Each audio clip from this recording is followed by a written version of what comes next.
Vítajte v Montreale. Povrch trate je rovnaký ako na bežnej ceste, nie je príliš abrazívny a ideálna stopa sa môže počas pretekov zašpiniť hlinou a trávou. To znižuje prilnavosť, ktorá sa od pneumatík vyžaduje najviac, aby bolo možné udržať auto pod kontrolou.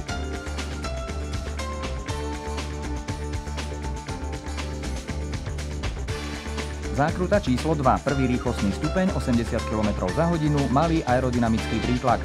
Pri zrýchľovaní je väčšina požadovanej prilnavosti poskytnutá pneumatikami, ktoré sú zaťažené priečným zrýchlením 1,3 G. To sa zvýši až na 4,4 G pri brzdení do ďalšej zákruty, kde auto v nájazde na 70 metroch spomalí o 130 km za hodinu. Brzdenie do zákruty číslo 10. Ide o veľmi dôležitú časť okruhu. Auto sa prirúti na 7. rýchlostnom stupni v rýchlosti 300 km za hodinu. Adhézia medzi povrchom trate a pneumatikou umožní jazdcom brzdiť veľmi intenzívne. Auto spomalí na 55 km za hodinu na úseku 123 metrov pri preťažení väčšom ako 5 G. Keď monopost zrýchľuje, kombinácia síl spôsobí, že auto sa šmíka najskôr do strany a potom dopredu. Na zaistenie čo najlepšej adhézie a výkonu je potrebný dostatok prilnavosti.